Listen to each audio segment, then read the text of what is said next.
வணக்கம். நான் தான் உங்கள் குமரி சிந்துஜா.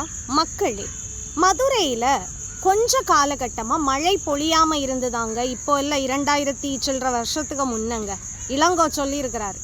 அப்போது பாண்டிய மன்னன் என்ன பண்ணானா, மேகங்களை போய் சிறை எடுத்தானா. நில்லு மேகங்களேன்ட்டு. அப்படி இல்லை, அறிவியல் இருந்திருக்காங்க. சிறை எடுத்து மழையை மதுரைக்கு பொழிய வைத்தானாங்க. பாடல் இருக்கு, நான் பாடல் சொல்லாமல் போனேன்னா நீங்கள் நம்ப மாட்டீங்க.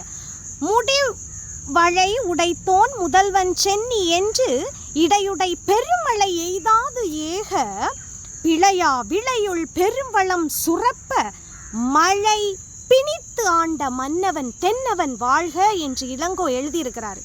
ஆனால் இதை அறிவியல்னு சொன்னால் நீங்கள் நம்ப மாட்டீங்க, மூட நம்பிக்கைன்னுவீங்க. ஆனால் இப்போ 2 வருஷத்துக்கு முன்னாடி துபாயில் மழையை நிறுத்தி அங்கே பெரும் காட்டாத்து வெள்ளம் மழையினால் ஏற்பட்டு ஒட்டகங்களெல்லாம் இழுத்து செல்லப்பட்ட அப்போ மட்டும் அறிவியல்னு நீங்கள் நம்புனீங்க.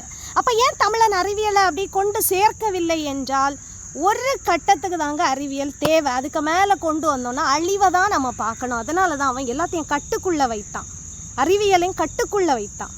போதும் அப்படின்னு அடுத்த சந்ததியர்களுக்கு அழகான ஏதுவான சூழலை தந்துட்டு போனான். இன்னைக்கு நெகிழி பொருட்களை எல்லாம் பயன்படுத்தி எக்ஸ்ப்ளாய்டேஷன் என்ன பண்ணி சீரழித்து அடுத்த சந்ததியர்கள் கொடுக்கறதுக்கு காத்துக்கிட்டு இருக்கிறீங்க.